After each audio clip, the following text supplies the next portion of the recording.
오늘 첫 번째 ESG 교육입니다. 총 5번 진행할 거고요. 어, 이제 실기평가가 있습니다. 실기평가. 예? 요 밑에는 화면 안 켜신 분들이 많네. 예? 화면을 켜주세요. 오늘 우리가 첫 번째 수업으로 ESG에 대한 기본적인 설명을 하고요. 그 다음에 주요 용어들, 그리고 이제 뭐 ESG의 배경이 되는 것들을 쭉 얘기하고, 그리고 또 인공지능하고 ESG에 대한 오늘 어떻게 보면은 저희 설명에 오늘 저희 교육의 가장 핵심이라 할 수 있는 인공지능과 ESG 이 부분에 대해서도 저희가 이제 설명을 하고, 그렇게 오늘 이제 쭉 설명을 할 거예요. ESG의 스타트업들에 대한 얘기고요. 자, 그리고 다음 시간에는 그 ESG 시대의 이제 어떤 규제 정책, 그리고 유망 산업, 새로운 직업, 그리고 이제 ESG 리더스, 저는 ESG 리더스라 그러는데 또 다른 데 이렇게 찾아보니까 ESG 인플루언스 이런 것도 있더라고요. 자기 이름을 좀 써주세요. 박진숙 선생님, 안녕하세요. 안녕하세요. ESG 인플루언스 이런 얘기 들어보셨어요? 아이, 처음 들어요. 예, ESG 쪽에 이제 인플루언스다 이 말이죠. 그래서 이런 것도 있고, 그래서 그런 것들을 제가 이제 두 번째 시간에 좀 설명을 해드리고, 그리고 이제 세 번째 시간에 그 ESG에 대한 오해와 진실, 지표 항목, 체크리스트 뭐 이게 사실 좀 굉장히 딱딱한데, 그리고 이제 제가 그 네 번째 수업에 학교와 사업장, 병원 등에 적용할 수 있는 ESG 솔루션 이렇게 해놨는데 제가 이거 세 번째 시간에 이 두 가지를 같이 설명을 해드리려고 그래요. 세 번째 시간에. 그리고 이제 이 디자인 싱킹을 활용한 ESG 창업 지도 요거는 두 번에 걸쳐서 내용이 굉장히 많거든요. 디자인 띵킹이라는 내용도 상당히 그 큰 주제이고 그래서 우리 보자. 신정진 선생님 네, 안녕하세요. 네, 안녕하세요. 디자인 띵킹 이런 수업 들어보셨어요? 아니요. 여기 오늘 저기 참여하신 지금까지 몇 명 지금 들어오셨나? 총 지금 참여하신 선생님들 잠깐만요. 음, 디자인 띵킹을 나는 한 번도 뭐 들어보긴 들어본 것 같은데 그게 도대체 무슨 내용인지 모르겠다라고 생각하시는 분은 2를 눌러주세요. 2를. 2. 예, 음. 2. 2. 대부분 디자인 띵킹이 뭔지 모르네요. 그죠? 예, 2. 예. 나 디자인 띵킹 잘한다. 1 눌러주세요. 어, 네, 알겠습니다. 그러면은 제가 이제 이렇게 수업 일정을 수정한 게 맞는 것 같네요. 왜냐하면은 디자인 띵킹은 이제 창업하는 데 있어서 그 어떤 해커톤 이런 거 있잖아요. 해커톤. 하루에 어떤 결론을 내는 거 창업 프로그램 할 때 주로 해커톤 이런 것만 많이 쓰는데 그럴 때 우리가 활용하는 문제 해결을 위한 어떤 방법론적인 얘기예요. 디자인 띵킹. 디자인 띵킹에 그래서 디자인을 하는 그런 게 아니고요. 어, 뭐라고 설명해야 되나? 하여튼 그런 이제 디자인 띵킹의 접근 방식이 있어요. 문제를 이렇게 문제에 대해서 파악을 하고 그런 다음에 이제 이렇게 하는 그런 방법이 있는데 제 생각에 3월 26일 네 번째 차시에는 디자인 띵킹에 대해서 제가 설명을 드려야 될 것 같아요. 그래서 여러분들이 디자인 띵킹 수업은 여러분들이 배워놓으면은 굉장히 많이 활용이 될 수 있어요. 그래서 이 수업만 하더라도 굉장히 가치가 있는 거고요.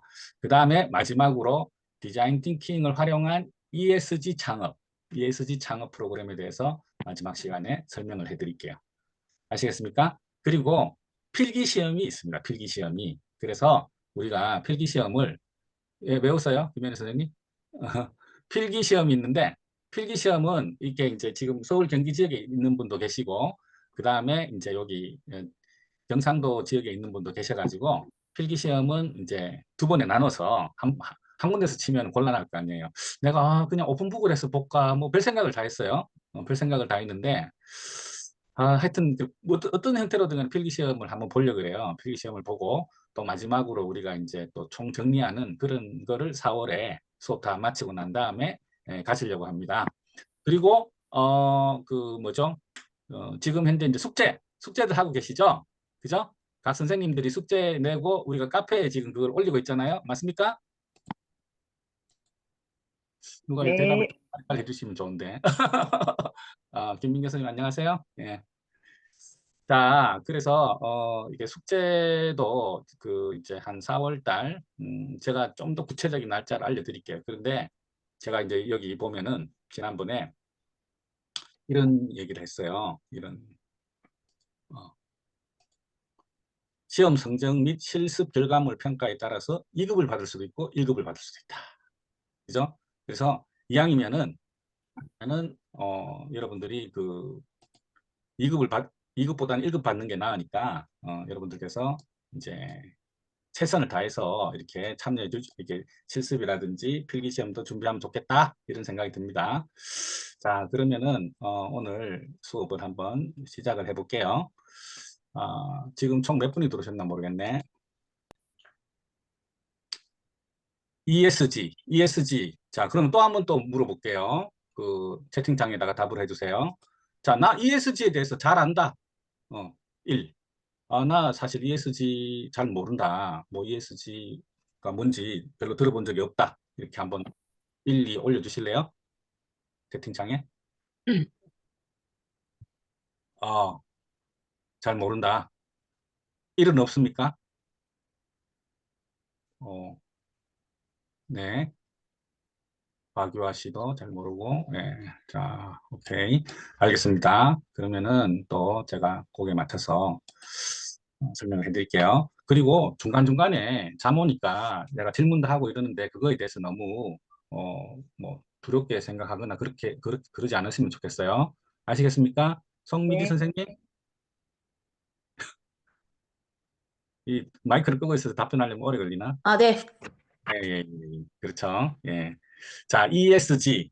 이게 ESG가 무슨 단어의 약자라는 거는 이제 아시죠? environment, 환경, social, 사회, 그리고 governance. 이거는 지배 구조 이런 뜻입니다. 환경, 소셜, 가버넌스. 요까지는 아시겠죠? 근데 이게 왜 생겼냐? 이제 이게 중요하거든요. 왜 생겼냐? 왜 생겼냐 하면은 이게 이제 제가 이렇게 사업을 시작할 때만 하더라도 저는 사업을 하면은 최고의 가치가 그 주주들을 위해서 이윤을 많이 내는 거라고 생각했어요. 사업이 뭐 딴 거 있어? 사업 뭐 이윤을 많이 내는 거지. 이렇게 생각했다고. 그런데 이제 그게 아니야 라는 그런 이제 생각 그리고 흐름들이 생기기 시작했어요. 사업은 그 투자자들만이 돈을 벌어가는 그런 게 아니야. 그런 흐름들이 나오기 시작했어요. 그런 게 이제 그 대표적인 게 뭘까요? 왜 그 예전에 있잖아요. 그런 얘기 들어보셨어요? 안은미 선생님? 혹시 그런 얘기 들어보셨어요? 어, 그 산업시대에는 굉장히 그 어린 애들이 있잖아요. 6살, 뭐 7살, 8살 이런 애들이 하루에 14시간, 15시간씩 빵 한 쪼가리 먹고 일을 했다는 그런 얘기 들어보셨어요? 못 들어보셨어요? 들어봤어요. 네. 그렇죠, 그죠? 우리가 지금 생각할 때는 상상도 안 가잖아요. 그죠? 어? 네. 어떻게 있을 수 있나? 응?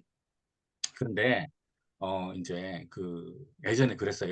예전뿐만 아니라 최근까지도 그런데 이제 그 노동운동 이런 게서 근로자의 권리를 살려는 그런 것도 있었지만 또 한편으로는 그 같이 일하는 근로자뿐만 아니라 그 제품을 소비하는 소비자 그리고 또 그 공장이나 그런 곳이 위치한 어떤 지역 사회 그런 이제 기업을 둘러싼 다양한 이해관계자들이 생기기 시작했어요. 다양한 이해관계자들. 여러분들 그 만약에 공장에서 굉장히 그 더러운 그 폐수를 많이 방출하면은 그 공장이 떻게 될까요? 응? 이 답을 이렇게 한 번씩 빨리빨리 해주시면 좋은데 어떻게 될까요? 우리 최은정 선생님한테 물어볼까? 어떻게 될까요? 공장에서 폐수 많이 이래 내면 어떻게 될까요? 그러면은 지역 사회에 굉장히 안 좋은 영향을 끼쳐서 뭐 불매운동 이런 거 일어나겠죠. 그렇습니까? 어, 예, 아이고야. 대답들 안 하니까. 어, 그러면은 이렇게 하는 게 좋겠다.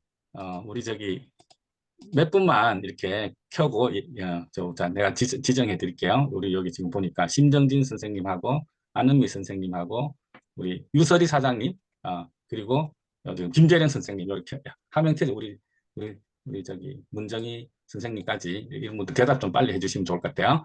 자, 그래서 이렇게 이제 회사를 운영하는 데 있어서 그 기업이 사실은 기업을 둘러싼 이해관계자가 상당히 많습니다. 기업을 둘러싼 이해관계자가 많고 예전에는 그런 기업을 둘러싼 이해관계자들에 대해서 사람들이 뭐 그렇게 크게 생각하지 않았는데 이제 어떤 기업이 지속적으로 성장 발전하기 위해서는 그런 이해관계자들과의 어떤 조화로운 발전을 해야 된다. 이런 생각들이 생기기 시작했어요. 제가 여기 적어놨듯이 산업사회가 발전함에 따라서 이 자본주의 부작용이 생기고 그 부작용을 최소화하기 위해서는 시장의 노력이 있었다. 그래서 이제 매출, 그 다음에 제가 얘기했던 대로 이익 같은 이런 전통적인 우리가 보통 기업 그러면은 그래 매출이 얼마야, 얼마나 1년에 매상이 얼마야, 그리고 이익이 얼마야 이런 거로 이제 그 회사가 얼마나 크거나 얼마나 또 잘 나가는 회사인가 이런 거를 판단하는 지표인데요. 그거와 함께 이제 비재무적인 요소 세 가지, 크게 세 가지. 첫째, 환경. 두 번째, 사회적 책임. 세 번째, 지배구조. 이 세 가지를 종합적으로 고려하는 그런 조류가 생겼어요. 그래서 이게 ESG 경영이라고 이렇게 얘기해요. ESG 경영. ESG는 사실은 경영이란 단어랑 밀접한 관계가 있어요. 그냥 ESG가 아니고 ESG 경영이에요. 태생이 그렇습니다. 그걸 좀 이따 설명을 해드릴게요. 여러분들 명심하세요. 제가 이제 설명을 하면서 이런 것들이 시험 문제에 나옵니다. 여러분들 다른 데서도 ESG 뭐 그런 자격 시험 칠지도 모르겠지만 제가 이렇게 중요하다고 생각하는 건 한번 설명을 드릴게요. 그리고 우리가 매 수업 시간마다 퀴즈를 풀 겁니다. 매 수업 시간마다 퀴즈를 풀 건데 이제 필기 시험은 그 퀴즈에 있는 문제들이 다시 나오게 됩니다. 아시겠습니까? 그래서 매 수업 시간마다 퀴즈 푸는 거, 퀴즈 풀어보셨죠? 항상 문제에 답이 있습니다. 아시겠어요? 그래서 예, 그 퀴즈 너무 겁먹지 마시고 여러분들이 집중해서 이 수업에 참여해달라는 뜻에서 퀴즈도 만들고 그 다음에 이제 그 퀴즈의 내용들을 가지고 제가 필기시험 문제를 낼 겁니다. 자, 여기 뉴 패러다임, 어려운 말인데요. 뉴 패러다임. 그래서 기업을 평가하는 가치가 전통적으로는 매출이라든지 이익이라든지 설립 목적을 실현하는 것 이런 식으로 이런 걸 중시했는데 새로운 경영 방식에서는 환경 보전, 사회 기여 그리고 투명한 경영 이런 것들을 이제 중시하기 시작했어요. 예. 그래서 예전에는 그냥 이렇게 뭐 돈만 잘 벌면 됐는데 이제는 얼마나 사회랑 같이 이렇게 조화롭게 사는 회사인가 이거를 같이 보기 시작했다는 거죠. 아시겠습니까? 같이 보기. 그래서 이런 그 ESG 경영을 잘못해서 한 방에 날아간 회사들도 굉장히 많아요. 그래서 여러분들이 알기 쉽게끔 제가 사례를 많이 들어가면서 설명을 할 거예요. 여러분들께서 지금 오늘 내가 조사를 해보니까 ESG에 대해서 생각보다 많이 모르시는 분들이 많고 이거 진짜 이거 왜 들어야 되나 근데 사실 제가 학교에 있는 선생님들하고도 이렇게 대화를 해보면은 ESG 창업 이런 거, ESG 창업 이런 수업을 하면 좋겠다 이렇게 얘기하시는 분들이 참 많더라고요. 그래서 이제 이 부분에 대해서 오늘 제가 하나하나 차근하게 설명드릴 테니까 이렇게 잘 들으시기 바라고요. 그리고 여러분들께서 부끄럽다고 생각하지 마시고 채팅창에 그 해도 되고요. 아니면은 그냥 말로라도 질문을 해주세요. 예, 질문을 해주시면 좋겠어요. 그러면 제가 수업하는데 훨씬 더 힘이 날 것 같아요. 아시겠습니까? 박유아 선생님? 네, 예. 자, 그러면은 그 ESG 이제 크게 세 가지라 했잖아요. E, 환경, S, 사회, G는 지배구조. 근데 그 세 가지의 자세한 내역을 한번 볼게요. 자, 환경 ESG에서 제일 크고 ESG 그러면은 환경이라고 생각하는 거예요. 오늘 조금 이따가 제가 설명을 드리겠지만 ESG의 한 70%뭐 정도 차지하는 게 65% 정도 차지하는 게 사람들 조사를 해보면은 ESG 그러면은 환경이야, 환경. 그래서 그 중에 그럼 환경에는 어떤 요소들이 있는가 요거를 제가 표를 어디서 찾아가지고 이렇게 보여드리는 거예요. 환경은 기후변화라든지 또는 자연자원, 그 다음에 환경오염, 이런 것들, 에너지 이런 것들이 환경의 ESG의 환경에 중요한 요소들이. 그래서 우리가 이제 ESG 이러면은 저희가 앞으로 실질적으로 그 학교나 가정이나 지역 사회에서요. 우리가 어떤 문동 또 여러분들이 지금 어떤 아파트 단지 같은 데 가서 주민들을 대상으로 교육을 할 거예요. 할지도 몰라요. 아파트 같은 데 가서 제가 이제 그런 거를 전국 그 뭐지? 공동주택 이런 데랑 지금 그 접촉하고 있는데, 자, 그러면은 그분들이 알아먹기 쉽게 설명을 해야 되잖아요. 그럼 그분들한테 제일 쉽게 어필할 수 있는 방법이 뭘까요? ESG 교육을 받으면은 뭐가 자기들한테 피부로 와닿는다 그래야 될까요? 어? 우리 질문 한번 해보자. 우리 유설이 사장님 계세요? 죄송해요. 저 운전 중이라 지금 집으로 귀가하고 수고하세요. 있거든요. 네네. 네. 네, 그러면 또 30분 뒤에 집에 도착이요. 네. 이말은 선생님? 네. 만약에 ESG 교육을 하는데, 나는 만약에 내가 ESG 교육 참여하면은 내가 이런 부분을 좀 덕이 됐으면 좋겠다, 도움이 됐으면, 이런 게 있나요? 저한테요? 예, 예. 저한테 득이 됐으면 하는 거요? 만약에 이제 우리 이마름 선생님이 그 아파트 주민이야. 우리가 이제 제가 찾아가서 그 아파트 주민들한테 수업을 이렇게 한다 하는데, 아파트 주민들이 공짜로 가르쳐 준다 해도 듣기 싫을 거 아니에요. 뭐 자기한테 도움이 안 되면은 어떤 게 도움이 돼야 어, 좋아할까요? 그 교육 내용에 대해서. 저는 이렇게 그 선전을 할 거예요. 우리 ESG 수업을 들으면은 집에 전기세나 이런 거를 줄일 수 있어요. 가정요금, 가정 공공요금을 줄일 수 있어요. 어? 가장 피부에 와닿는 거는 여러분들의 살림살이의 비용을 줄일 수 있어요. 그죠? 그래서 거기에 해당되는 게 바로 에너지 효율이에요. 에너지 효율. 그리고 쓰레기 배출 같은 이런 거. 그래서 이런 것들이 환경에 해당되는 거죠. 환경에 해당되는 거. 자, 그 다음에 사회. 사회는 이제 사회에서 제일 중요한 건 안전이에요, 여러분들. 사회 그러면 제 생각엔 그래요. 사회라는 팩트에서 제일 중요한 거는 안전. 그리고 요즘은 또 인공지능 때문에 데이터 보안. 데이터 보안. 그래서 여러분들 학교에서도 안전교육 많이 하죠. 여러분들 중에 학교 안전교육 같은 거 해보신 분 있으세요?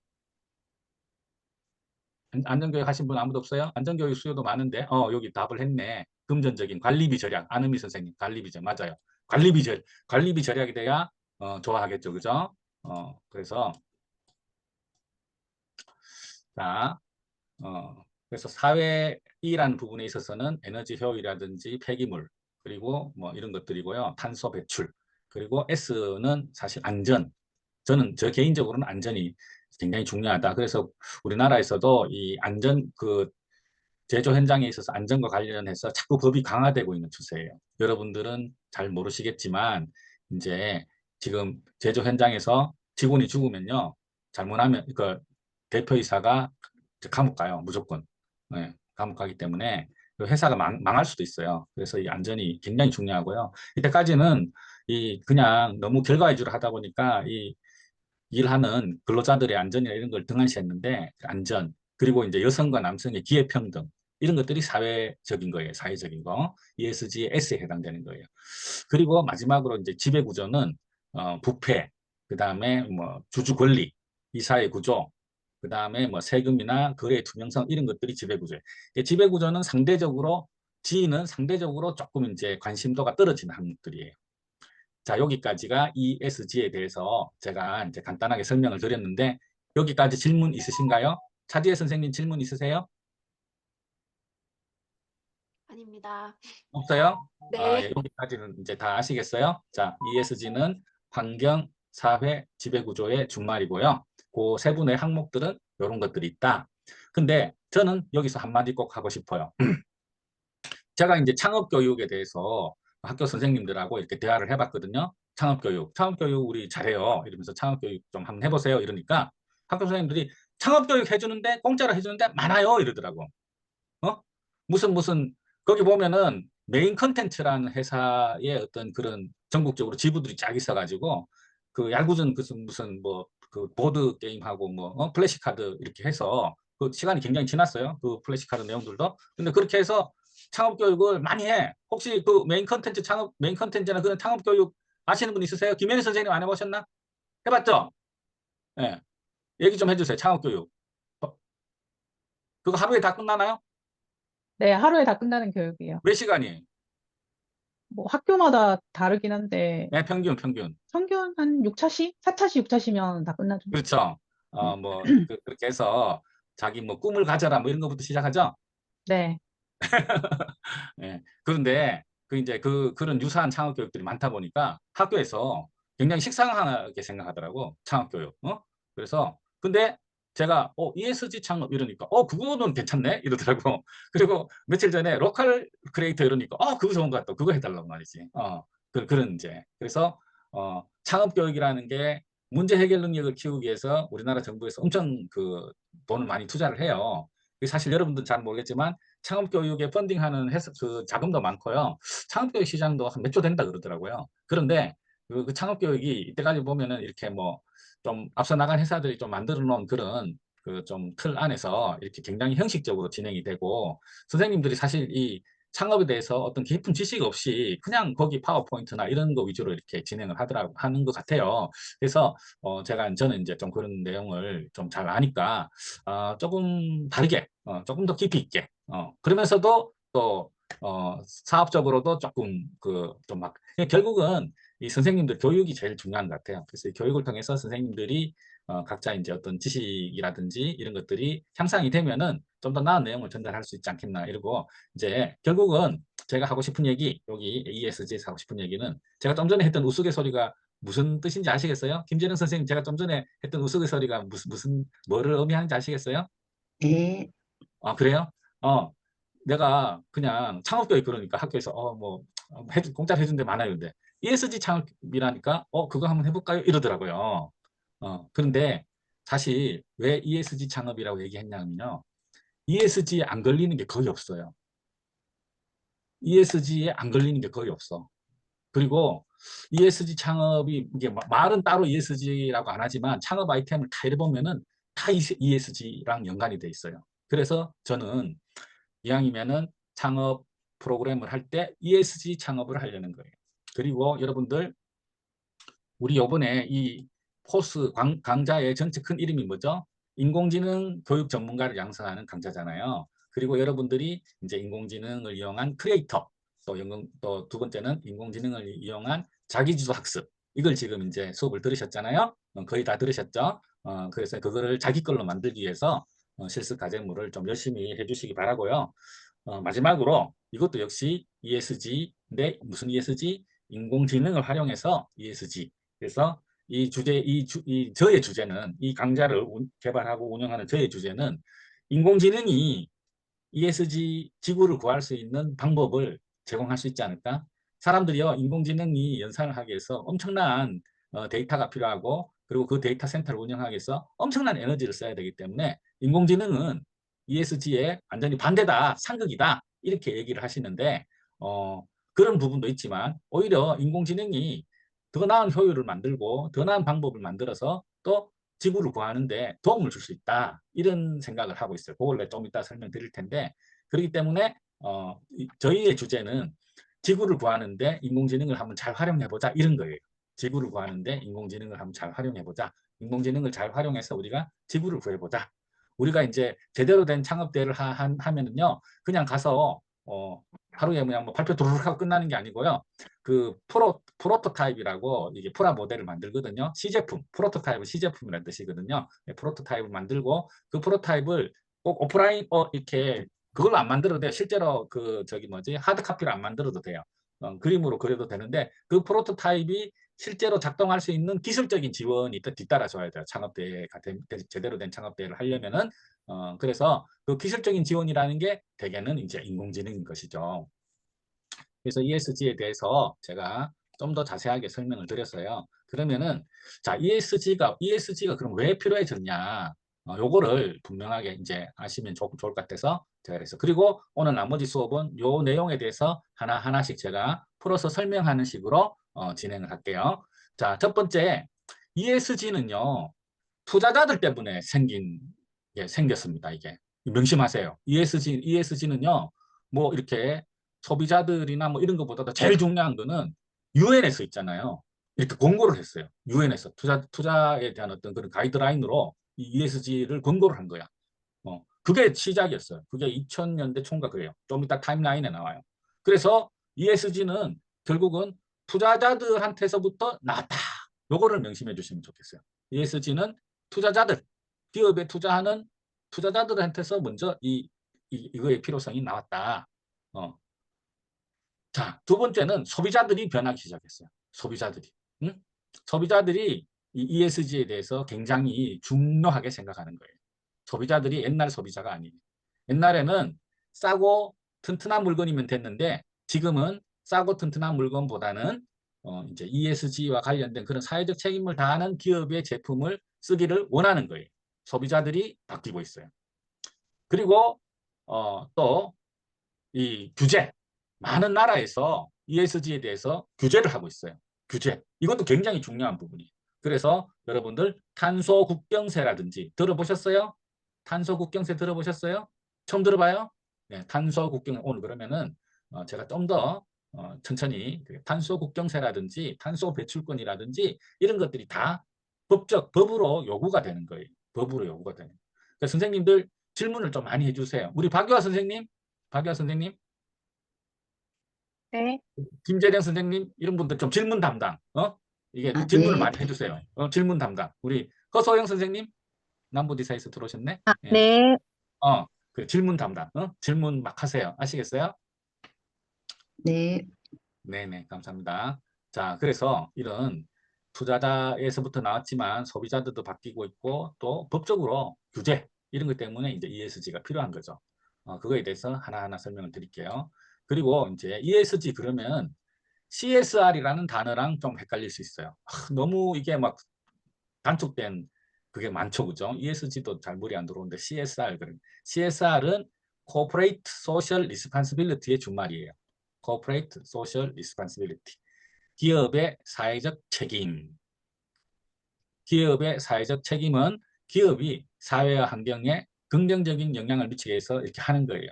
예를 들어서 기업에서 무슨 재단법인 만들어 가지고 뭐 하는 활동들 있죠. 장학사업이라든지 또 무슨 뭐 그런 봉사활동 있잖아요. 그런 거 많이 들어보셨죠? 예? 네. 이런 기업의 사회적 활동 이런 거 많이 들어보셨죠? 자, 제가 비교표를 하나 만들었습니다. 자, CSR, 이거는 Corporate Social Responsibility, 기업의 사회적 책임이죠. 기업의 사회적 책임.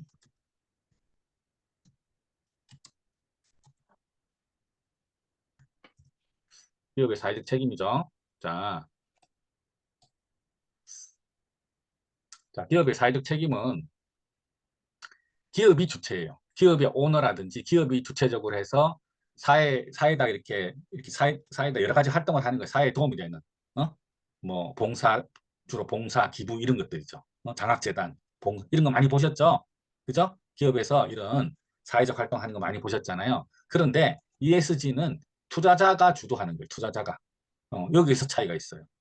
자, 여기 잘 이해가 잘 안 되시겠지만 ESG는 기업의 사회적 책임, CSR 활동은 기업의 주체인데 ESG는 투자자가 주도하고 투자자 요구에 따라서 기업이 대응하는 거예요. 결과는 비슷할지 몰라도 그렇게 이제 이니셔티브가 다르다. 그래서 그리고 기업의 사회적 책임 요 CSR은 봉사, 기부, 사회공헌 이런 프로그램 중심이라 그러면은 ESG는 재무활동, 기업의 경영이나 재무활동에 ESG 요소들이 연동이 되는 거예요. 어렵죠. 그런데 하여튼 이게 이제 ESG 활동을 하게 되면은 재무적으로 부담이 되거든요. 그렇지 않겠어요? 그죠? 재무적으로 부담이 되잖아요. 뭐 공해를 줄이고 뭐 이렇게 또 직장에서 이렇게 여러 가지 이런 안전이라든지 또 소비자들에 대해서도 이렇게 하려면은 비용이 많이 들 거 아니겠어요? 그죠? 근데 그런 비용이 많이 드는 것을 활동을 했을 때 기업이 얼마나 감당할 수 있을까? 이런 것들을 보는 거예요. 이제 그렇게 하지 않으면 안 되니까. 그래서 이제 기업의 사회적 책임은 어떤 그 이미지라든지 단기적으로 이미지라든지 또 소비자들한테 긍정적인 이미지, 그렇게 충성도 이런 것들을 높이지만 ESG는 좀 더 장기적인 거예요. 좀 더 장기적인 거. 장기적으로 재무 안정성을 달성하는 거. 그래서 요 밑에 제가 빨간 글씨로 결론을 냈어요. ESG 평가가 높다라는 것은 단지 사회적 평판이 좋다라는 걸 넘어선 리스크에 강한 기업이다. 요 빨간 글자만 이제 그러니까 ESG가 더 큰 개념이에요. CSR이 더 큰 개념이에요. 누가 답을 ESG요. 그렇죠. ESG가 더 큰 개념이에요. 기업의 사회적 책임이나 사회적 활동은 어떻게 보면은 행동 중심으로 단편적인 거지만 ESG는 장기적인 목표인 거예요. 자, 요거를 잘 비교하시기 바라고요. 요것도 뭐 이렇게 이거는 좀 어렵지만은 요거 좀 외울 게 많죠. 하지만 요런 것 개념을 분명하게 해야 그 다음에 이제 잘 이해를 할 수 있어요. 그 다음에 또 약자가 나와요. 지금 CSR은 기업의 사회적 책임이라 그랬어요. 자, ESG는 앞서 얘기했고요. 그리고 또 비슷한 게 나와요. 지속 가능한 발전 목표, SDG라는 게 나와요. 사실 SDG 10명 붙잡고 물어보면은 10에 1명 정도 SDG 할 거야. SDG. 그죠? 선생님도 처음 들어보셨죠? 그죠? 네. 처음 들어보셨죠? 그래서 SDG는 뭐냐면은 지속 가능한 발전 목표라 그러는 거 영어로 얘기하면은 Sustainable Development Goals. Sustainable Development Goals 라는 뜻이에요. 이게 지속 가능한 발전 목표라고 2015년 유엔 총회에서 채택이 됐어요. SDG라는 게 2015년. 그러니까 10년밖에 되지 않았죠. 10년까지. 이거는 마지막에 G가 뭐라고요? 선생님? 마지막에 G가 뭐예요? 목표.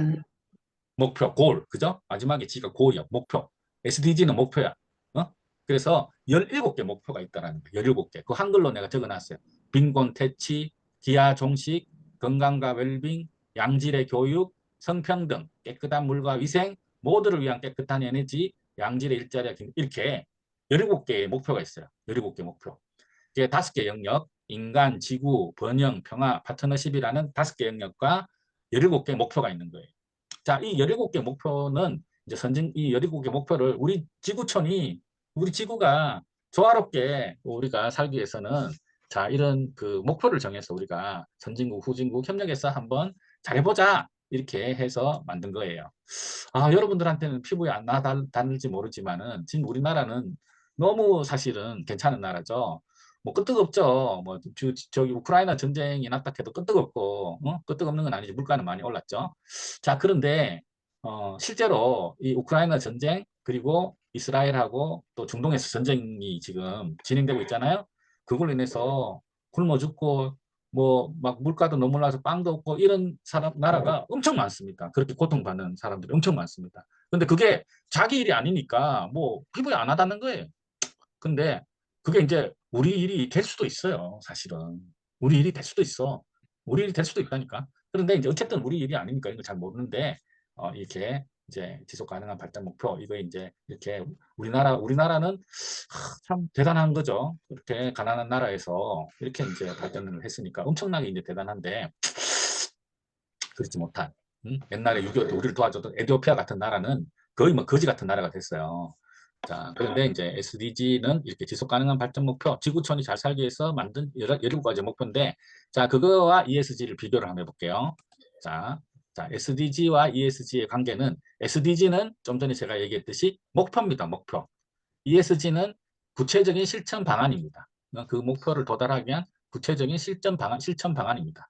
자, 그래서 여기 보면은, 예를 들어서, 그 SDG 목표 13, 기후변화 대응, 이런 거는 SDG에서는 탄소 배출 감소와 친환경 기술 사용을 목표로 하는데 이제 기업들이 탄소 배출 줄이기 위해서 어떤 행동으로서 친환경 재생 에너지를 많이 쓴다.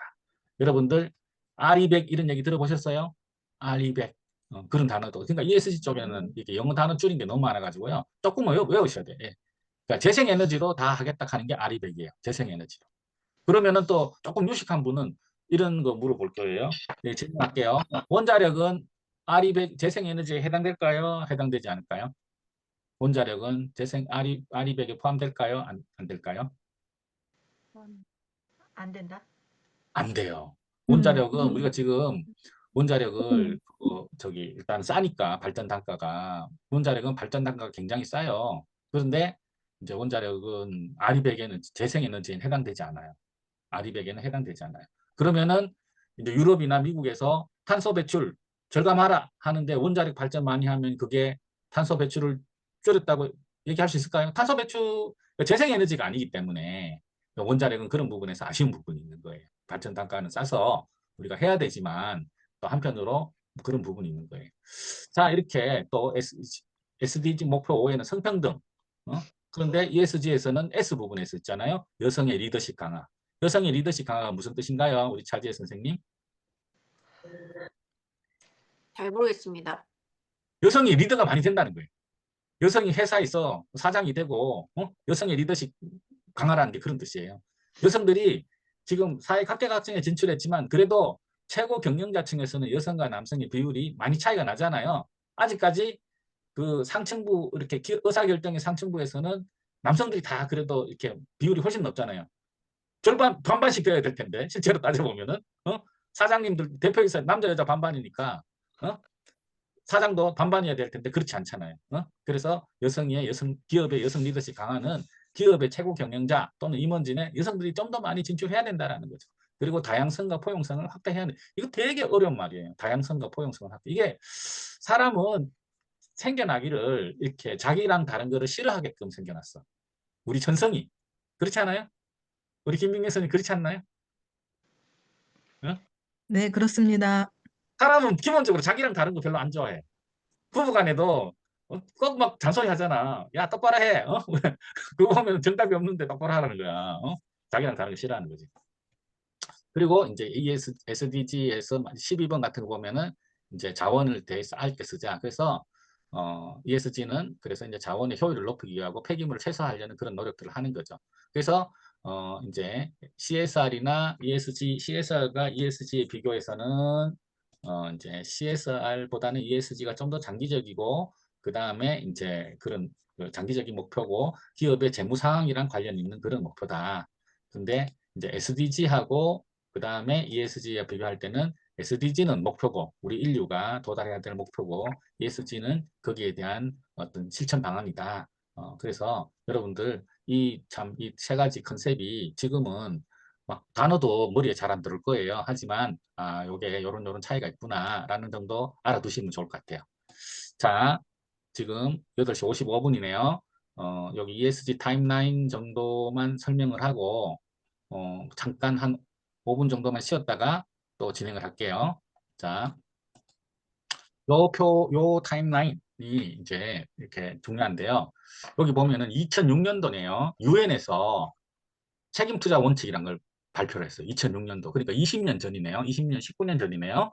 자, ESG를 투자 결정 자산 운용에 고려한다는 원칙을 2006년도에 유엔에서 발표했어요. 책임 투자 원칙의 이름 자체가. 그래서 아까 제가 얘기 드렸죠. ESG는 투자 쪽에서 먼저 그 컨셉이 나왔다라는 게 이 말이에요. 그 다음에 이제 GRI 표준 발표 2016년도에 이거 막 너무 이런 단어가 많이 나와서 제가 겁나네요. 그래서 지속가능 평가 지표. 우리가 ESG 경영을 평가할 때 지표가 있어요. 체크 포인트. 쉽게 얘기하면 체크 포인트. 그 체크 포인트를 이 GRI라는 데서 표준을 발표했어요. 그래서 우리나라의 거의 대부분의 기업들이 이 GRI 스탠다드로 ESG 경영 보고서를 만들어내고 있어요. 뭐 그 정도만 이해하시면 돼요. 그리고 2017년도에 GRI 표준 비슷하게 또 유엔에서 기후변화 관련해서 기후변화에 대해서 너네 회사가 어떤 식으로 준비하고 있는지 재무정보를 공개하라는 그런 거를 또 마련했어요. 그게 바로 TCFD예요. 어려워요. TCFD. 기후변화 관련 재무정보 공개. 이렇게만 알아주시면 돼요.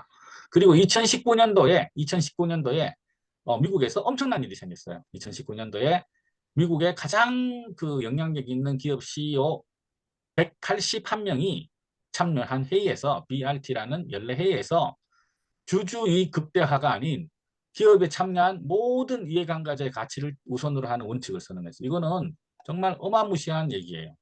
응? 기업의 전 세계에 미국의 그 181명이면 제가 볼 때는 거의 전 세계에서 200등 안에 드는 그런 기업들인데요. 이 기업의 CEO들이 모여가지고 주주이익이 극대화, 우리의 목표는 주주이익의 극대화가 아닌 기업에 참여한 이해관계자 모두의 이익의 극대화다. 그러면은 이제 제가 또 질문해 볼게요.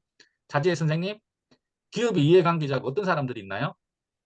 주주 말고. 주주는 주인이잖아. 기업의 이해관계자. 네? 이사회? 투자자. 투자자는 주주지, 투자자. 그리고 또 직원. 직원. 기업의 직원. 또 누가 있을까? 기업의 이해관계자. 직원 잘 말고 모르겠어요. 또. 협력업체, 네? 피자, 경쟁업체? 경쟁업체는 이해관계자가 협력업체. 아니고. 협력업체 맞아요. 협력업체. 기업의 협력업체 진짜 기업의 이해관계자예요. 종업원도 이해관계, 직원들도 이해관계자. 또 있어요. 소비자요.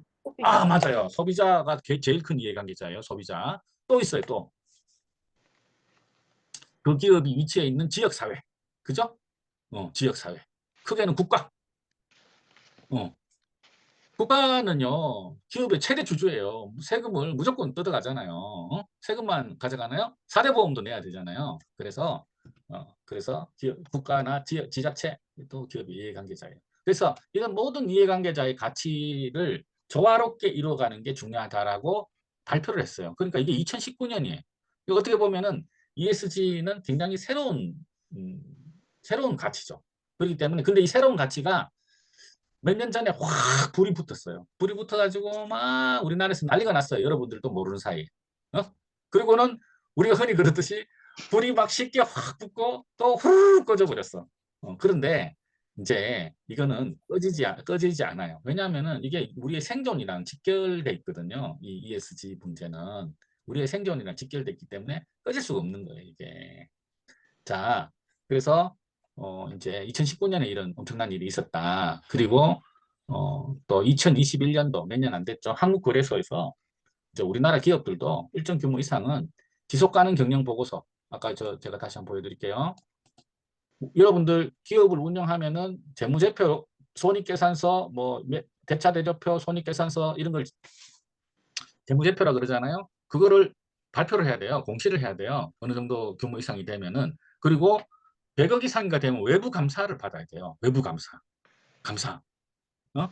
그 돈 되게 많이 들어요. 그런데 이것만 했었는데 이때까지 이제 2조 이상이면 큰 기업들이죠. 대기업들이죠. 이렇게 ES 지속 가능 경영 보고서 이거를 발표를 하라는 거예요.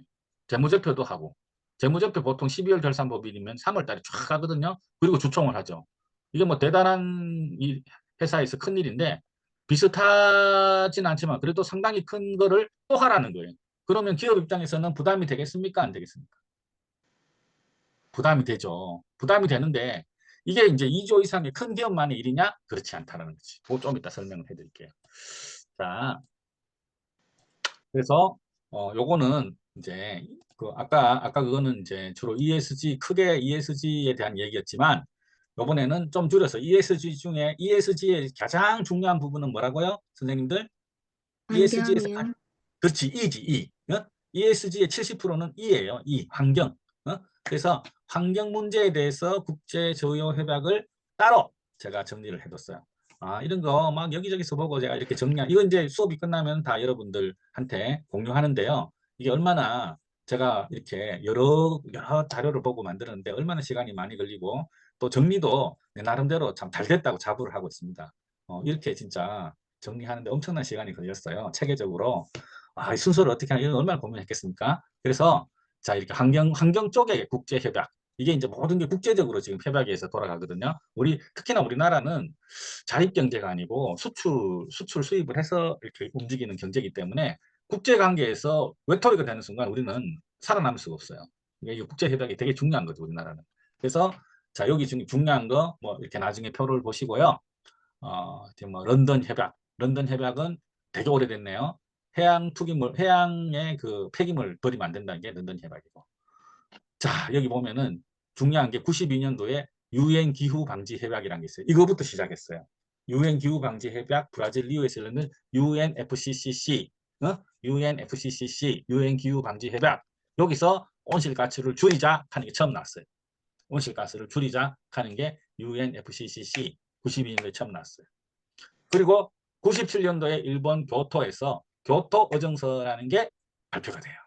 그러니까 교토 어정서에서는 92년도에 유엔 기후 방지 협약에서는 온실가스 배출량을 줄이자 이렇게 이제 얘기가 나왔고 5년 뒤에 97년도에서는 그러면은 얼마를 줄여야 되는가 라는 거를 이렇게 국가마다 할당을 한 거야. 온실가스를 빨간 것만 얘기하고 있어요. 빨간 거. 97년도 교토에서는 온실가스를 그러면은 국가별로 얼마를 줄일 거냐 할당을 해줬어. 그게 바로 탄소 배출권 할당이야. 탄소 배출권 할당량이 결정된 게 97년도 교토 어정서예요. 시험 문제는 뭐 이런 게 나오겠죠. 자, 그리고 나서 2015년도에 파리에서 2015년도면 10년 전이네요. 파리에서 파리 기후 협약이라는 게 이게 새로운 기후 협약이라 그래요. 그러면 오래된 거는 뭐죠? 교토 어정서가 오래된 거지. 그러니까 새롭다는 거 어디에 비해서 새롭다? 교토 어정서에 비해서 새롭다. 그래서 이제 지구 온난화를 대기하기 위해서 새로운 기후 체제가 출범한 전 지구적 차원에서 이게 이제 파리 기후 협약이에요. 우리 저 유명한 트럼프 대통령이 파리 기후 협약에 자기가 첫 대통령 되자마자 빠졌어요. 탈퇴했어. 그리고 바이든이 다시 들어갔어. 근데 트럼프가 또 빠지겠다고 공언을 막 하고 있어. 아직 빠지진 않았는데 빠지겠다고 계속 얘기하고 있어요. 그래서 우리는 뭐 화석 연료 계속 뗄 거야. 그리고 막 그러고 있어. 근데 그렇게 쉽지 않을 거예요. 그래서 제가 이제 여기 교토 오정서하고 파리 기후 협약하고 이렇게 비교해 놓은 게 있는데, 그래서 파리 기후 협약에서 제일 중요한 거는 이렇게 이 아이디어가 파리 기후 협약에서 나왔어요. 지구의 평균 온도를 2도씨 산업화 이전 대비로 2도씨보다 더 낮게 하자. 2도씨 지금 1도가 올랐대요. 산업화 이전보다 지금 1도가 올랐어. 1도. 그럼 2도는 뭐야? 1도만 더 오르면 이제 끝장나는 거야. 1도만 더 오르면. 여러분들 올여름에 또 보세요. 얼마나 지구 전체가 난리가 나는지. 홍수, 가뭄, 재해. 우리가 거기에 희생양이 되지 않는다라고 자신할 수 없어요. 사실은. 응? 우리는 뭐 그냥 국가적으로 굉장히 많은 투자를 해서 뭐 진짜 물 관리도 잘 되고 정말 이 선진국이에요. 그런데 우리나라는 정말 선진국인데 그동안 많은 노력을 해가지고 정말 뭐 비 오면은 떠내려가는 나라들 많습니다. 정말 그거는 우리가 살면서 좀 아셔야 돼요. 근데 이게 그런 소중한 거를 잘 지키려고 각자 노력을 해야 되겠죠. 그런 의식이 있어야 돼요. 우리의 이런 거를 잘 지키고 유지를 하고 우리 후손들한테 물려줘야겠다는 이런 의식들이 있어야 되는 거예요. 자, 어쨌든 그래서 파리 기후 협약에서는 파리 협정에서는 이렇게 2도도 안 돼. 1.5도로 우리가 억제를 해야 돼. 그러면서 거기에 대해서 구체적인 어떤 그런 목표들을 다 하고 ESG는 OS 기준이에요. ESG는 Environmental, Social, Governance 약자다. 맞나 틀리나? 예, 오케이. 예, 좋습니다. 다들 잘 하시네요. 자, 점수 2배. 올바른 페트병 분리 배출의 순서를 맞춰주세요. 지난번에 이거 했던 분들도 있어가지고. 자, 첫 번째 라벨을 제거하고, 두 번째 헹구고, 세 번째 찌그러뜨리고, 마지막으로 예. 어떻게 틀린 분이 이렇게 많네. 자, 세 번째 문제. 자, 1톤의 플라스틱을 재자원하는 것은 약 몇 톤의 탄소 배출을 줄이는 효과가 있나? 플라스틱을 1톤 줄이면은 탄소 배출은 얼마나 줄어드나? 예. 그쵸. 2톤. 2배로 줄어들죠. 자, 네 번째 문제. 개인, 회사, 단체 등에서 배출한 이산화탄소와 지구의 이산화탄소 흡수하면서 이산화탄소의 실질적인 배출량을 제로로 만든다. 이게 뭐죠? 그렇죠. 탄소 중립. 넷제로가 더 큰 개념이라 그랬죠. 네. ESG의 S가 강조하는 주요 요소는 S. ESG에서 S는 뭐죠? 소셜이니까.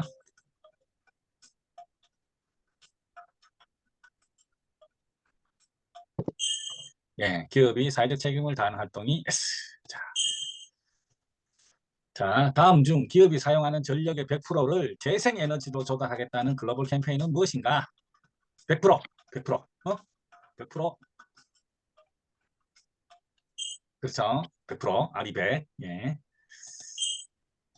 자, 점수 2배. 다음 중 기업이 친환경 이미지를 강조하면서 실제로는 그렇지 않은 것. 그걸 뭐라 그러죠? 겉으로만 친환경적 ESG 하는 거, 겉으로만. 실제로는 위장 환경주의. 그렇죠. 그린워싱. 예, 그린워싱. 에코 디자인 누른 분은 손가락이 잘못 이렇게 실수한 것 같죠? 예. 자, 다음 중 그린워싱의 사례가 아닌 거. 어떤 분은 그린워싱이었는데 그린워싱 7가지 종류. 그림이 잘 안 보이네요.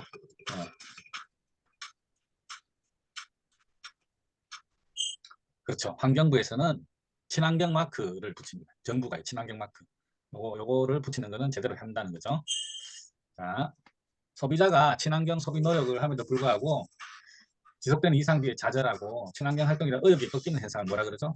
내가 나왔나? 이거 뭐 페트병 이거 뭐 텀블러 들고 다니면서 뭐가 되겠어? 하는 게 뭐죠? 그게 그린 퍼티그예요. 퍼티그는 피곤하다는 뜻이. 나 하나 뭐 해서 뭐 되겠어? 뭐 이런 거예요. 이런 게 어떻게 보면 제일 그러한 거죠. 예. 자, 다음 중 개인 또는 조직의 활동으로 발생하는 이산화탄소의 총량을 의미하는 용어는 뭐죠? 개인이나 조직, 가정에 이거 뭐 줄여보자 뭐 이렇게 하는데 가정에 이것을 줄여보자. 탄소 발자국이죠. 탄소 발자국. 탄소 발자국. 자, 다음 중 그린 슈머가 실천할 수 있는 소비 활동으로 적절한 것은 일회용 플라스틱 제품을 많이 사용하는 거 아니겠죠. 재활용이 어려운 제품 구매하는 거 아니겠죠. 가격만을 고려해서 제품 구매하는 거 아니겠죠. 자, 그린 슈머. 네, 맞습니다. 자, 다음 중 넷제로의 목표는 뭐죠? 넷제로의 목표. 여기 틀리는 분들 많이 나오더라고요. 넷제로, 제로 때문에 넷제로 그러니까 뭘 제로를 만들어야 되나? 예, 그거 봐.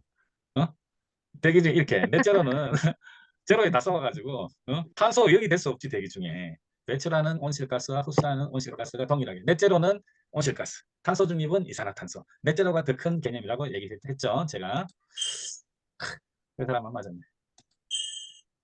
자, 개발도상국의 온실가스 저감과 기후변화 적응을 지원하는 기구로 인천 송도에 있는 유엔기구는 무엇인가요? 인천 송도에 있는 유엔기구. 와, 이것도 그린피스 말이. 자, GCF. 그린 클라이미트 펀드입니다. 그린 클라이미트 펀드. 자, 인천 송도에 저 여기 가봤는데요. 자, 여러분들 앞으로 이 개발도상 선진국들이 이 이산화탄소 이거 줄이기 위해서 개발도상국이 앞으로 지원을 많이 해줘요. 이 인천 송도에 있는 이 그린 클라이미트 펀드도요. 이런 그런 개발도상국 가난한 나라의 기후와 관련된 그런 프로젝트에 투자를 해줘요. 저런 거를 우리가 해야 되는 거예요. 저런 거를 우리 기업들이 저런 걸 해야 되는 거예요.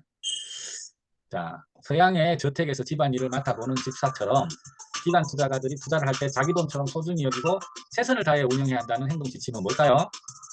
네. 답이 있죠. 스튜어드십 코드라고 했어요. 집사처럼 이렇게 자, 이렇게 ESG 경영 잘하는데 투자하겠다 이런 거죠. 다음 중 온실가스 배출 스코프 1, 2, 3가 의미하는 것. 스코프 1, 2, 3.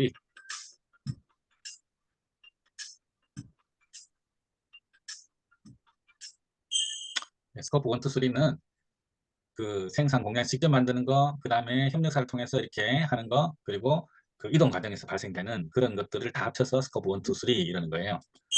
자, 그렇기 때문에 대기업에서 이런 ESG를 해야 되면 다 밑에서도 ESG를 해야 되는 거죠. 모든 제품이 재사용될 수 있도록 장려하는 게 뭐죠? 폐기물을 줄이기 위한 어떤 운동. 그렇죠. 제로 웨이스트, 제로 웨이스트. 리사이클, 업사이클이 아니고 제로 웨이스트. 비슷하게 헷갈리게 돼 있네요. 그죠? 자, 자산 2조 원 이상 기업들이 지속가능 경영 보고서 공시를 언제부터 의무적으로 제시해야 되나? 자산, 우리나라 얘기죠. 자산 2조 원 이상의 기업들이 지속가능 경영 보고서 공시를 언제부터 의무적으로 해야 되나? 예, 다 틀렸네요. 원래는 2025년이 맞아요. 2025년 체크하신 선생님들은 맞는데 그게 중간에 바뀌었어요. 유럽에서도 한 해 늦추는 2026년 늦추는 바람에 2026년으로 늦춰졌어요. 저도 2025년인 줄 알았는데 이번에 좀 더 자세히 조사해 보니까 2026년이더라고요. 예, 애석해하지 마시고요. 예, 바뀌어서 그렇다. 2015년 195개국 지도자들이 모여서 전 세계 국가의 온실가스 감축 목표를 설정한 협정은 뭐냐? 2015년 파리 기후다. 파리 기후다. 온실가스 감축 목표 이거 때문에 헷갈렸던 것 같은데 문제를 조금 수정해야겠네. 유엔은 지구의 평균 온도가 산업화 이전 시기에 비해 몇 도 이상 상승을 인류의 재앙이 될 것이라고 경고했다. 또 2도죠. 2도. 2도가 되면은 더 이상 회복이 불가능하다는 거죠. 네, 2도가 되면은 더 이상 회복이 불가능하다. 유엔이 정한 지속 가능 발전 목표가 아닌 것.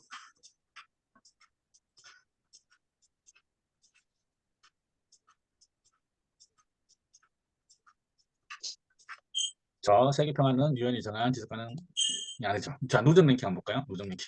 어유, 김재현 선생님 1등이네요. 김현 씨, 김현 선생님 2등, 모찌 3등, 김현희 선생님 4등, 공동.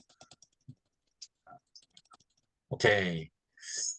자, 잠깨라고 우리 이제 게임을 한번 해봤습니다. 그죠? MZ세대. 이거는 지난번에 많이 얘기 들었었던 부분인데 빨리 좀 넘어갈게요. MZ세대는 이제 2019년 기준으로 1700만, 우리나라 전체 인구의 34%인데 경제활동 인구 기준으로는 45%. 그 다음에 대기업에 근무하는 사람 중에 MZ세대는 60%나 된다.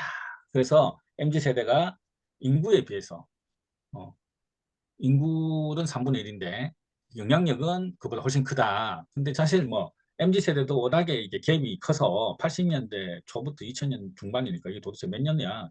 20년? 그러니까 너무 이게 커서 M세대하고 Z세대하고 이렇게 구분하더라고. 밀레니얼 세대하고 Z세대 구분하는데 어쨌든 MZ세대만의 공통점이 있어. 이게 뭐냐면은 디지털 환경에서 성장한 거야. 여기 계신 분들이 거의 뭐 MZ세대 많죠. 그죠? 80년대 초부터니까 조금 있겠네. 그리고 사회관계망 서비스를 많이 한다라는 거지. 그리고 그보다 나이 많은 우리 같은 그런 베이비 부모보다는 완전히 다른 그런 성향을 갖고 있다. 그래서 이제 가치 소비, 여기 위닝아웃이 뭐죠? 어떤 그 가격 말고 어떤 걸 삼으로 해서 자신의 신념을 표출한 행위를 위닝아웃이죠.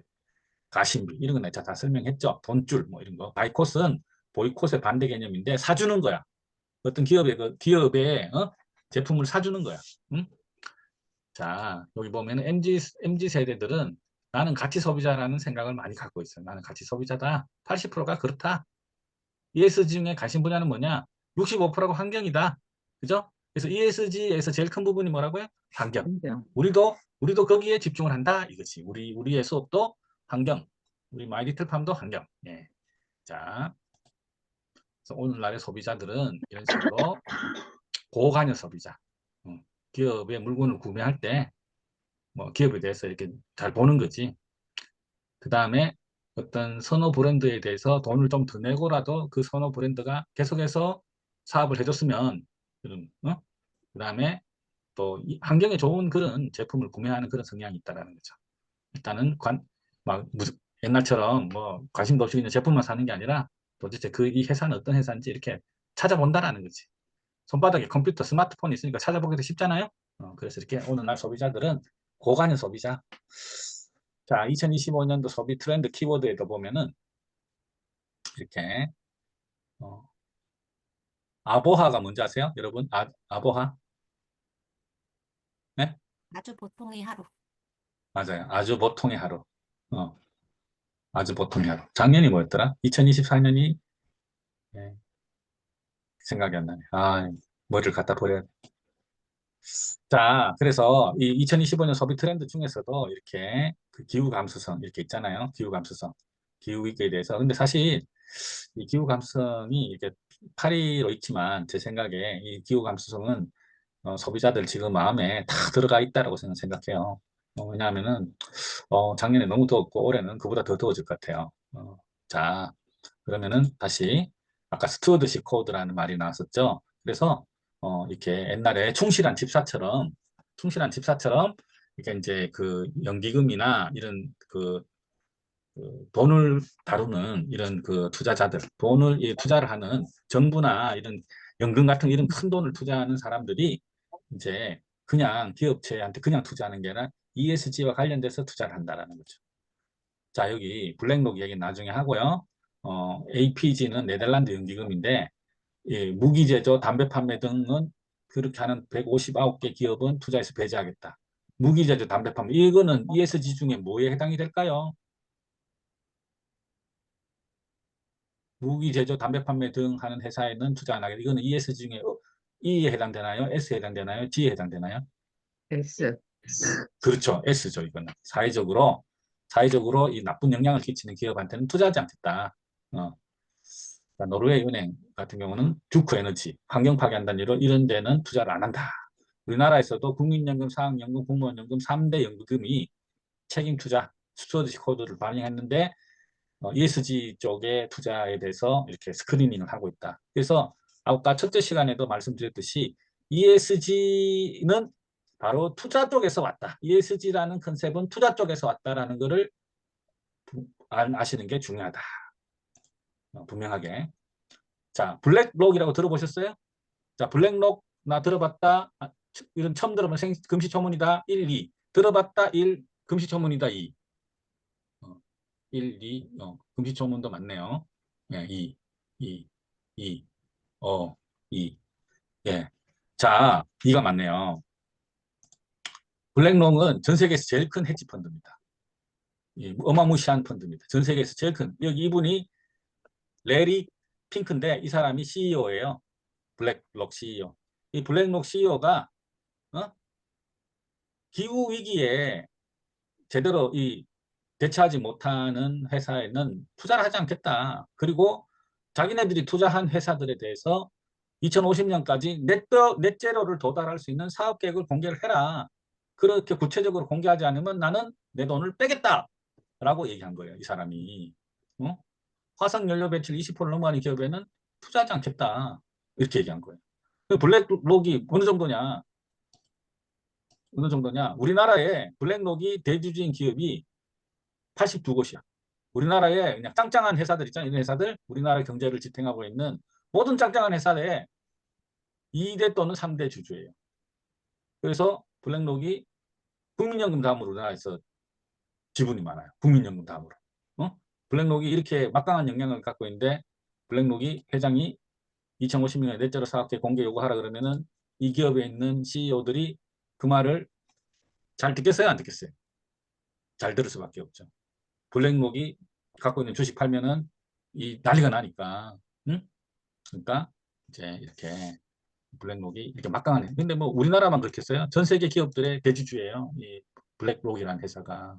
블랙록이라는 이 사모펀드, 헤지펀드가 전 세계에서 제일 큰 헤지펀드죠. 이 펀드가 이제 ESG 안 하는 회사는 투자하지 않겠다. 이 사람은 거꾸로 기후위기는 투자의 위기다. 기후위기는 지속가능 경영을 위해서 너무너무 중요한 거다. 뭐 이런 얘기를 해요. 그래서 자 이렇게 투자기관이 아까 제가 이제 첫 번째 시간에 요 슬라이드 투자자들의 ESG는 투자자들로부터 왔다. 근데 ESG가 그래서 투자자들이 투자 결정에 가장 중요한 요소로 ESG를 보기 때문에 ESG를 해야 되고 또 소비자들이 지금 옛날하고 달라져서 ESG 그리고 법적 요구 국가에서 ESG 관련 규제 이런 것들이 ESG를 해야 된다는 거죠. 자, 그걸 제가 지금 하나씩 설명을 해드리고 있는 거예요. 자, 정부의 규제. 그래서 아까 제가 뭐 그 ESG 관련 국제 그거 쭉 설명해 드렸죠. 그래서 2025년도에 원래는 2025년도에 자산 2조 이상 이렇게 그 지속 가능 경영에 대한 보고서를 이렇게 보고하게 돼 있는데 1년 늦춰졌어요. 1년. 유럽이 1년 늦추는 바람에 이제 우리나라도 2026년으로 늦추는 바람에 우리나라도 눈치 보고 있다가 2026년으로 늦춰서 왜 기업들이 힘들어하거든. 지금 이게 안 그래도 어려운데 막 망하기 일보 직전인데 이런 것까지 하라니까 돈 많이 든다고 싫어하는 거죠. 기업들이. 자, ESG의 이제 지속 가능 경영 보고서를 만들기 위해서는 어떤 지표가 있어야 되잖아요. 좀 말이 어렵죠. 그런데 지속 가능 경영 보고서를 이제 기업들이 해야 되는구나. 이 정도만 알고 계시면 돼요. 재무제표, 회계 감사 받아서 재무제표 보고하시는 건 다 아시죠? 그죠? 아시죠? 재무제표를 큰 회사들 100억 이상 매출하는 회사들은 외부 감사를 받아가지고 재무제표를 공개해야 돼요. 상장이 돼 있든 안 있든 간에. 그런데 그 재무제표 외부 감사 받아 재무제표 공개하는 거 100억 이상 그게 이제 점차 그거 말고 하나 더 지속 가능 경영 보고서도 하라는 거죠. 그러니까 그러되면 어떻게 돼요? 기업 입장에서는 돈이 더 들까요? 그렇지 않을까요? 돈이 더 들죠. 이딴 거 만들어야 되니까. 중소기업들은 완전히 아무런 대비가 없어요. 아무런 대비가 없어. 그래서 여기에 어떤 기회가 있을 거다라는 게 이제 제 생각이고요. 그래서 지속 가능 경영 보고서를 만들기 위해서는 어떤 기준이 있어요. 회계 감사에서 재무제표 발표하는데 재무제표 만드는데도 회계 감사 기준이 있거든요. 기준이 있거든. 회계 감사 보고서 만드는데도. 마찬가지로 지속 가능 경영 보고서를 만드는데도 기준이 있어요. 기준이. 그 기준이 바로 TCFD 권고안 뭐 이런 거예요. TCFD 권고안 또는 GRI 스탠다드 이런 거예요. 근데 요 뭐 GRI 스탠다드만 아시면 돼요. TCFD 권고안하고. 그래서 GRI 스탠다드는 글로벌 지속 가능성 보고 표준이에요. 이게 표준이야. 그래서 우리나라의 모든 거의 대부분의 기업들이 그 지속 가능 경영 보고서를 만들 때 기본적으로 이 GRI 스탠다드를 기준으로 해서 뭐 이런 것들을 추가적으로 해서 보고서를 만든다 이렇게 하고 있어요. 조금 어렵죠, 여러분들. 근데 요거 잘 보세요. 이렇게 지속 가능 경영 보고서 회계 감사 보고서 만들듯이 이제 지속 가능 보고서를 만들어야 되는데 이제 업체를 선정을 해요. 업체를 선정. 회계 법인을 선정하는 것처럼 업체를 선정해. 그리고 이제 회사 내에 어떤 팀을 만들어. 그리고 이제 회사의 관계자들하고 이렇게 설문조사 같은 이런 게 해서 평가하고 자료도 수집을 해. 그리고 초안을 작성하고 각 계열사나 담당자들한테 이렇게 나눠줘서 수정 보완하고 난 다음에 외부 전문기관의 검증 그리고 보고서를 발간하는 거예요. 홈페이지에 공개하고 발간하는 거예요. 그래서 이게 사실 재무제표는 저도 회사 상장사 운영할 때 재무제표는 사실 재무부서에서 그냥 해요. 재무부서에서 회계 담당 부서에서 하는데 이것도 내나 이제 그런 거 비슷한 거죠. 그런데 이게 이제 너무 힘드니까 요즘은 이게 그 프로그램에 이렇게 집어넣으면 쉽게 만드는 그런 것들이 있어요. 그래서 어쨌든 여러분들께서는 너무 복잡하게 생각하지 마시고 지속가능 경영 보고서라는 거를 이제 큰 회사들은 만들어야 되는구나. 지속가능 경영 보고서라는 거를 회사의 재무제표 그거 만들듯이 보고하듯이 이렇게 매년 해야 되는구나. 이렇게만 생각하시면 돼요. 자, 그리고 스코프 1, 2, 3에 대해서 이렇게 이제 제가 정리를 해놨어요. 스코프 1은 좀 이제 아까 이제 이 얘기 왜 나왔냐면 지금 우리나라에 탄소 배출권을 규제받는 회사가 한 뭐 어떤 표에는 600 몇 개라 그러고 제가 오늘 어제 그 전문가 스타트업 대표랑 대화하니까 한 800개인가 뭐 그러더라고. 그래서 어쨌든 800개의 대기업이 600개에서 800개의 대기업이 이렇게 이제 온실가스 할당량을 받고 직접적인 통제를 국가로부터 받고 있어요. 그런데 이 800개 회사들은 다 대기업들이야. 그죠? 다 큰 회사들이에요. 엄청나게 큰 회사들이에요. 이 회사들이 직접 생산 과정에서 만들어내는 발전이라든지 포스코 같은데 그다음에 연료, 연소 그리고 뭐 가축사 이런 직접적으로 이렇게 생산하는 게 스코프 1이에요. 스코프 2는 이런 걸 하기 위해서 이제 기업이 구입하는 어떤 전력 그리고 뭐 물 그리고 폐기물 이런 것들이 스코프 2예요. 스코프 3는 이제 간접적인 거, 간접적인 거. 저 밑에서 이제 출장, 출퇴근, 프랜차이즈 활동, 뭐 배송, 뭐 이런 것들이. 근데 사실 이게 스코프 1, 2, 3까지 다 관리한다 그러는데 이것도 처음 들어보셨죠? 스코프 1, 2, 3도. 스코프 1, 2, 3 정도 알면은 ESG 되게 많이 하는 거예요. 그래서 이 스코프 1, 2, 3가 있는데 그 중에 이제 이런 스코프 1, 2, 3만 알아도 여러분들은 이제 상당히 ESG의 수준이 있다 이렇게 말씀드릴 수 있어요. 자, 그리고 기업들의 ESG 경영 사례에 대해서 제가 원래 오늘 뭐 준비한 거는 뭐죠? 그 인공지능까지 하려고 그랬는데 지금 시간이 벌써 9시 55분이라서 그까지는 못할 것 같고요. 기업들 이제 ESG의 그 정부 규제까지 제가 설명을 했네요. 기업들의 다양한 ESG 경영 사례는 그러면은 다음 시간에 제가 설명을 해드리도록 하겠습니다. 그리고 오늘 이 수업한 내용에 대해서 혹시 뭐 궁금한 거 그리고 또 사장님 이거 대표님 우리가 이거 보니까 이런 좀 그게 있어요. 내가 보니까 이렇게 했으면 좋겠어요. 이렇게 제가 왜냐하면은 이거를 제가 준비하면서 수준을 어떤 정도에 맞춰야 될지 잘 모르겠고 근데 실제로 오늘 제가 채팅창을 통해서 이렇게 파악하니까 선생님들께서 생각보다 이제 ESG에 대해서 조금 생소한 분들이 많고 저도 사실 ESG 처음에 들었을 때 굉장히 생소했어요. 그런데 제가 블로그에도 밝힌 것처럼 저 아프리카에 솔라 캠프를 기증한 사장님 너무 지금 힘들어해서 그 사장님이 저한테 전화해가지고 사장님 자기 강사라도 할 수 있게 좀 기회를 주세요. 이렇게 연락이 와요. 그래서 내가 참 저도 회사를 운영하면서 여러 번 어려움을 경험했거든요. 그때마다 다시 또 살아나고 그랬는데 정말 부모도 몰라주고 옆에 집에 같이 사시는 분도 잘 몰라주고 그냥 저만 그렇게 고민하고 세상에 나 말고 나머지는 다 고민이 없나 이런 생각들 하고 이렇게 살았기 때문에 그걸 너무 잘 알아서 그분한테 마음의 위로라도 주려고 이거를 공부를 했어요. 공부를 했는데 이거 하다 보니까 이게 공부를 하니까 이게 진짜 정말 꼭 해야 되는 거고 또 이거 여기에서 정말 굉장히 많은 가능성이 있겠구나. 그리고 이거를 우리가 앞으로 이게 저변이 확대되겠다 이런 생각이 어떤 그 동물적인 그런 감각으로 이게 느끼게 됐어요 제가. 그래서 이거를 좀 많은 사람들하고 공유하고 싶다 이런 생각이 이제 준비해서 하는 거고요.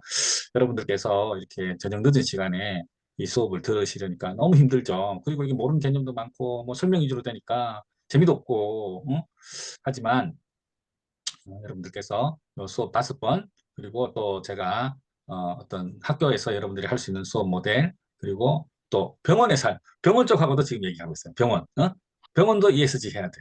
병원.